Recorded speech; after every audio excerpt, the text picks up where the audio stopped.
नमस्कार।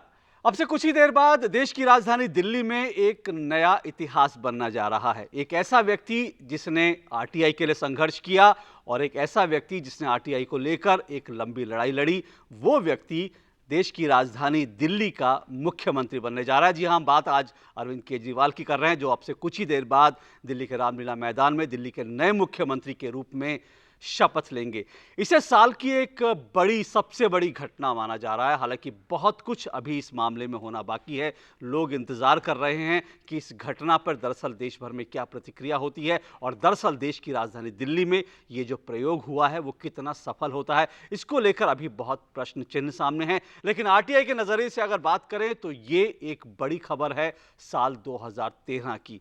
वैसे साल 2013 को अगर आरटीआई के नजरिए से देखें तो साल की शुरुआत बहुत नाउम्मीदी से हुई थी और बीते जाते जाते भी ये साल कई जख्म दे गया। हमने देखा मुंबई में एक आरटीआई एक्टिविस्ट की एक बार फिर से हत्या हुई और ग्रेटर नोएडा में एक आरटीआई एक्टिविस्ट को बुरी तरह से मारा गया।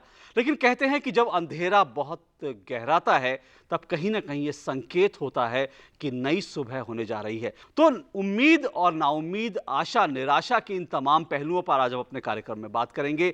और हमारे साथ बातचीत करने के लिए, इन सब पर बातचीत करने के लिए दिल्ली स्टूडियो में हमारे साथ मौजूद हैं अंजलि भारद्वाज, जो कि जानी मानी आरटीआई एक्टिविस्ट हैं। बहुत बहुत शुक्रिया अंजलि आपका यहाँ आने के लिए। और मुंबई स्टूडियो में हमारे साथ जुड़ रहे हैं शैलेश गांधी। शैलेश जी, आपका भी बहुत बहुत शुक्रिया हमारे साथ जुड़ने के लिए। शैलेश गांधी जी पूर्व केंद्रीय सूचना आयुक्त हैं। तो ये दोनों मेहमान हमारे साथ लगातार जुड़े रहेंगे। लेकिन इस कार्यक्रम की शुरुआत करें उससे पहले सबसे पहले हम नज़र डालते हैं उन जख्मों की जो साल 2013 दे गया। और जैसा कि मैंने बताया कि हमने देखा कि मुंबई में एक आरटीआई एक्टिविस्ट की, ठाणे में एक आरटीआई एक्टिविस्ट की हत्या हुई और साथ साथ हमने ये भी देखा कि ग्रेटर नोएडा में, दिल्ली से बिल्कुल सटे हुए ग्रेटर नोएडा में एक आरटीआई एक्टिविस्ट को बुरी तरह से मारा गया। और खबर ये आ रही है कि पुलिस उसकी रिपोर्ट तक लिखने को तैयार नहीं है। क्यों ये बार बार हो रहा है? क्योंकि संसद का सत्र जो है वो समाप्त हुआ और हमने देखा कि विसल ब्लोअर एक्ट जो है वो भी पारित नहीं हो पाया। क्या ये नाउम्मीदें जताता है? देखते हैं ये रिपोर्ट हमारे संवाददाता विनोद चौधरी की।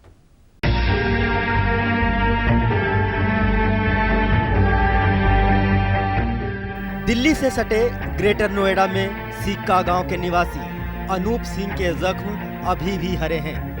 13 दिसंबर को इन्हें कुछ गुंडों ने अगवा किया, 3 दिन तक बंधक बनाकर रखा, बुरी तरह से मारा पीटा, गरम सरियों से दागा गया और फिर अधमरी हालत में सड़क पर फेंक दिया गया, सिर्फ इसलिए क्योंकि सूचना के सिपाही अनूप सिंह ने आरटीआई के जरिए गांव के विकास कार्यों में हो रहे घोटालों को उजागर करने की कोशिश की। उससे तो ऐसा लगता है कि इसमें ठेकेदार का ही हाथ है।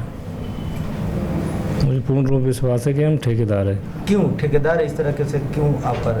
क्योंकि मुझसे जो ज़्यादा दिक्कतें हैं ठेकेदार को, तो 1.5 महीने से उसका काम रुकवा दिया मैंने जी। और उसी को फाइनेंशियल भी नुकसान है और ब्लैक लिस्टेड होने का डर है उसे। अनूप सिंह तो खुशकिस्मती से बच गए, लेकिन महाराष्ट्र के भिवंडी में भूमाफियाओं ने आरटीआई एक्टिविस्ट अबरार अंसारी को पीट पीट कर मार डाला। अब तक देश में करीब 40 आरटीआई एक्टिविस्टों की हत्याएं हो चुकी हैं और महाराष्ट्र आरटीआई एक्टिविस्टों के लिए सबसे खतरनाक राज्य बनता जा रहा है।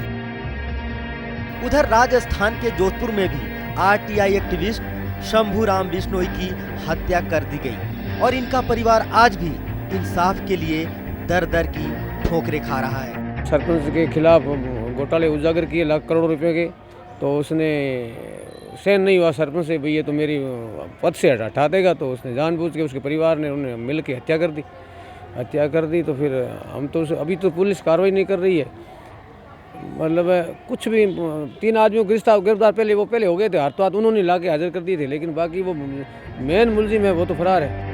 हालांकि उम्मीद थी कि साल 2013 में देश की संसद विसल ब्लोअर एक्ट पारित कर देगी और भ्रष्टाचार के खिलाफ आवाज उठाने वालों को महफूज बनाने में मदद मिलेगी। लेकिन ये उम्मीद नाउम्मीदी में बदल गई जब संसद का शीतकालीन सत्र इस एक्ट को पारित किए बगैर ही समाप्त घोषित कर दिया गया। उधर संसद में विसल ब्लोअर पास नहीं हो रहा है और इधर आरटीआई एक्टिविस्टों पर पूरे देश में हत्याएं हो रही हैं, उन पर हमले हो रहे हैं और रुक नहीं रहे हैं। उधर संसद में हंगामे हो रहे हैं, लेकिन इधर पुलिस कार्रवाई नहीं कर रही है, उस पर लिपापोती कर रही है। पूरे देश में आरटीआई एक्टिविस्टों की जो हत्याएं हैं, जो हमले हैं, वो रुकने का नाम नहीं ले रहा है। ग्रेटर नोएडा से कैमरामैन बीएन दास के साथ विनोद कुमार चौधरी, डीडी न्यूज। तो रिपोर्ट थी Shailesh Gandhi ji. Whistle blower act पारित नहीं हुआ और हमने देखा कि एक बार फिर से ठाणे में एक आरटीआई एक्टिविस्ट की हत्या हो जाती है और इस हत्या के पीछे भी एक बार फिर से बिल्डर लॉबी, जो महाराष्ट्र की बहुत ताकतवर बिल्डर लॉबी है, उसका हाथ माना जा रहा है। कैसे देखते हैं इन घटनाओं को? क्या नाउम्मीदें अभी तक जो है बनी हुई हैं? आपको लगता है कि ये घटनाएं दरअसल ये एक बार फिर दिखाती है कि हम बहुत उम्मीद में ना रहें, इस देश में सिस्टम इतनी आसानी से बदलेगा नहीं? दरअसल जो हत्या की आप बात कर रहे हैं भिवंडी में हुई थी अबरार शेख नज़ीर की, और उसमें बात ये उभर के आई अभी कि एक हफ्ते के अंदर अंदर उसकी हत्या हुई। वो बहुत बुरी बात हुई, नहीं होना चाहिए, किंतु उसके बाद जो भी सूचना उसने मांगी थी वो पूरी सूचना वेबसाइट पे लगा दी गई है भिवंडी म्युनिसिपल कॉरपोरेशन के, और जो इलीगल बिल्डिंग के लिए वो जिद्दोजहद कर रहा था उसको डिमोलिशन शुरू हो गई है। तो उस हिसाब से देखा जाए तो काफ़ी हद तक शायद हम ये देख रहे हैं कि अब ये बदलेगा।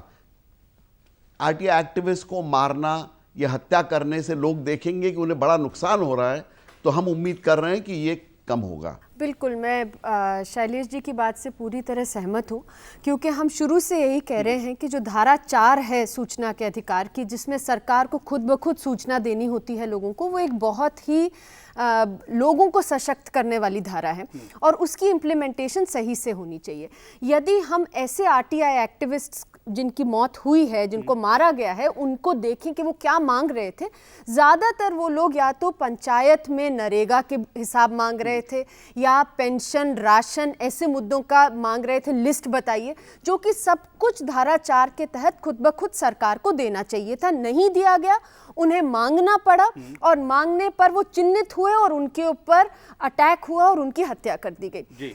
अब इसमें जब किसी आरटीआई एक्टिविस्ट की हत्या की जाती है, उसके पीछे कारण एक ही होता है कि किस तरीके से उस सूचना को दबा दिया जाए, किस तरीके से उसको डरा दिया जाए, धमका दिया जाए, बात को रोक दिया जाए। नोएडा में जो घटना हुई वो ऐसी भयानक घटना है और उसमें जो खबरें आ रही हैं कि पुलिस कह रही है कि आपने खुद ही अपने आप को सिगरेट से दगा लिया होगा, आपने खुद ही जो है सलाखों से दाग लिया होगा। पुलिस रिपोर्ट लिखने को तैयार नहीं है। उत्तर प्रदेश में वही समाजवादी पार्टी है। नहीं, बिल्कुल, और ये एक बहुत ही गलत सिग्नल भेजती है इस तरीके की चीज़। हम देख रहे हैं कि लगातार ये होता आ रहा है।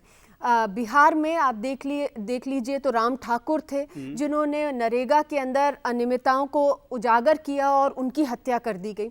अभी हाल ही में पिछले महीने ही बिश्नोई जी का केस आया जिनकी हत्या कर दी गई। 22 हड्डियां उनकी टूटी हुई थी। पोस्टमार्टम की रिपोर्ट में उनको इतना पीटा गया क्योंकि उन्होंने केवल राशन, पेंशन, इन मुद्दों के ऊपर सूचना मांगी थी और जो भ्रष्टाचार था उसको उजागर किया था।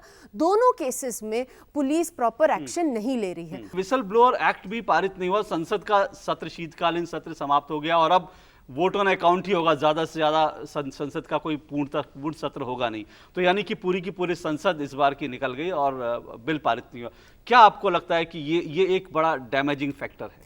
आज इस देश में अगर सूचना के अधिकार के कानून से हर एक नागरिक सूचना निकाल सकता है, सरकारी सूचना निकाल सकता है, तो हर एक नागरिक जो है वो विसल ब्लोअर पोटेंशियली है। और ये कानून हर एक नागरिक को विसल ब्लोअर होने की एक जुरिस्डिक्शन में लाता है। तो ये बहुत अच्छी जरूरत है और मैं आपकी बात से बिल्कुल सहमत हूं कि ये बहुत ही शर्मनाक बात है। शैलेश गांधी जी, इसको कैसे देखते हैं? हमने लोकपाल बिल पर देखा कि जब पॉलिटिकल पार्टियों ने सोच लिया कि अब राजनीतिक मजबूरी है, इसको पारित करना है, तो उसको पारित कर दिया गया, लेकिन विसल ब्लोअर एक्ट वो पारित नहीं हुआ। किसको जिम्मेदार मानते हैं आप? मैं आपको इसके लिए एक छोटी सी कहानी सुना दूं जो इंडियन पुलिस जर्नल में रिपोर्ट आई है। उसमें यह लिखा है कि एक सीबीआई ऑफिस की एंटी करप्शन ब्यूरो की 4 साल की स्टडी की गई थी, 1980 से 84 की 2008 में की गई। उसमें यह पाया गया कि 276 लोगों के सामने चार्जशीट फाइल करी, 144 लोगों को पहली कोर्ट ने सजा दी, और अब मजे की बात है, इन्वेस्टिगेशन को 13.4 महीने लगे, पहली कोर्ट को 7 साल 4 महीने लगे, और उन 144 लोगों में सिर्फ 4 लोग 20 दिन के ऊपर जेल में गए, क्योंकि बाकी सब ने अपील करी, और 71 केस 2008 में भी चल रहे थे। तो मेरा ये मानना है कि ये बाकी सब जब तक हम करते रहें, जब तक हमारी जुडिशियल सिस्टम, न्यायिक पद्धति कोई टाइम में न्याय नहीं देगी, तब तक ये ऐसे ही चलता रहे। क्या दरअसल वास्तव में उम्मीद जगाता है लोकपाल बिल का आना, क्योंकि हम जैसा कि कह रहे हैं कि ये साल जाते जाते कुछ उम्मीदें तो जगा ही गया है, और लोकपाल का पारित होना इसी कड़ी का हिस्सा है कि क्या लोकपाल कुछ उम्मीदें जगा रहा है साल 2014 के लिए, पारदर्शिता के लिए और व्यवस्था में बदलाव के लिए। इस पर हम पहले रिपोर्ट देखते हैं, हमारे संवाददाता संतोष चौधरी की report. The establishment of the Lokpal is necessary to strengthen the fight against corruption and ensure accountability of public officials to the people. Rajya Sabha Lok Sabha के समाजवादी छोड़कर सभी सांसदों के लिए हाथ जोड़कर प्रणाम करता हूं। देश बहुत उत्सुकता से ये प्रतीक्षा कर रहा था कि शीतकालीन सत्र में सरकार एक बिल लेकर आएगी, जिस बिल में से एक सशक्त, एक प्रभावी लोकपाल निकलेगा, जो भ्रष्टाचार पर करारी चोट करेगा। 46 वर्षों के बाद लोकपाल बिल संसद से पारित हो गया। देश की पहली महिला प्रधानमंत्री इंदिरा गांधी ने लोकपाल बिल का मसौदा तैयार किया था। सरकारें बदलती रही, भ्रष्टाचार बढ़ता रहा, और भ्रष्टाचार पर करेगा वार माने जाने वाला लोकपाल संसद में पास होने का करता रहा इंतजार। राजनीतिक इच्छा शक्ति के आगे सब संभव है। फाइलों की धूल खाती सूचनाएं लोगों की जानकारी बने, इसके लिए ही 12 अक्टूबर 2005 को देश को आरटीआई कानून मिला। आरटीआई लगाओ, सूचनाएं पाओ की अगली कड़ी के रूप में ही लोकपाल को देखा जा रहा है। लोकतंत्र में शक्ति जनता में निहित होती है। जनता ने ही आजादी दिलवाई, जनता ने ही आरटीआई कानून बनवाने के लिए प्रेरित किया, और अन्ना हजारे आंदोलन भी जनता का आंदोलन बना और लोकपाल बिल जनता को मिला। तो चलिए हम आपको बताते हैं कि लोकपाल कैसे बना आरटीआई कानून की अगली कड़ी और क्या क्या है इसमें शामिल। संसद द्वारा पारित लोकपाल एवं लोकायुक्त विधेयक। केंद्र के स्तर पर लोकपाल और राज्यों के स्तर पर लोकायुक्त। एक अध्यक्ष, 8 सदस्य, 50% सदस्य न्यायिक क्षेत्र से होंगे। 50% सदस्य अनुसूचित जाति, जनजाति, अन्य पिछड़े वर्ग, अल्पसंख्यक और महिलाओं में से ही होंगे। एक चयन समिति जिसमें प्रधानमंत्री, लोकसभा अध्यक्ष, लोकसभा में नेता प्रतिपक्ष, भारत के प्रधान न्यायाधीश होंगे। प्रधानमंत्री को भी लोकपाल के दायरे में लाया गया है। लोकपाल के अधिकार क्षेत्र में हर श्रेणी के लोक सेवक आएंगे। ईमानदार लोक सेवकों को पर्याप्त संरक्षण दिया जाएगा। लोकपाल द्वारा संदर्भित मामलों में सीबीआई सहित किसी भी जांच एजेंसी को निर्देश देने का अधिकार लोकपाल को होगा। प्रधानमंत्री की अध्यक्षता वाली उच्चाधिकार प्राप्त समिति सीबीआई निदेशक के चयन में भी लोकपाल सिफारिश करेगी। लोकपाल द्वारा मामलों की जांच कर रहे सीबीआई अधिकारियों के तबादले लोकपाल की मंजूरी से ही होंगे।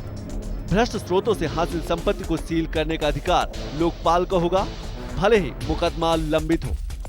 लोकपाल विधेयक विशेष अदालतों के गठन का प्रावधान करता है। कानून के लागू होने के 365 दिन में राज्यों की विधानसभाओं को लोकायुक्त के गठन के लिए विधेयक पारित करना होगा। कहते हैं चाहत के आगे सब संभव है। चाहत पारदर्शिता और जवाबदेही की तो आरटीआई कानून मिला। चाहत दोषियों को सजा दिलाने की तो लोकपाल मिला। सरकार ने लोकपाल दे दिया, अब बारी है जनता की। जनता इस कानून का जितनी बेबाकी से प्रयोग करेगी, लोकपाल की तलवार बनेगी उतनी ही धारदार और कम पड़ेगा भ्रष्टाचार। लोकपाल आएगा, भ्रष्टाचार मिटेगा, क्योंकि लोकपाल होगा सूचना अधिकार कानून का अगला सारथी। तो आरटीआई लगाइए, उन सूचनाओं को आधार बनाइए और उस आधार को लेकर लोकपाल में शिकायत करिए, दोषियों को सजा दिलवाइए।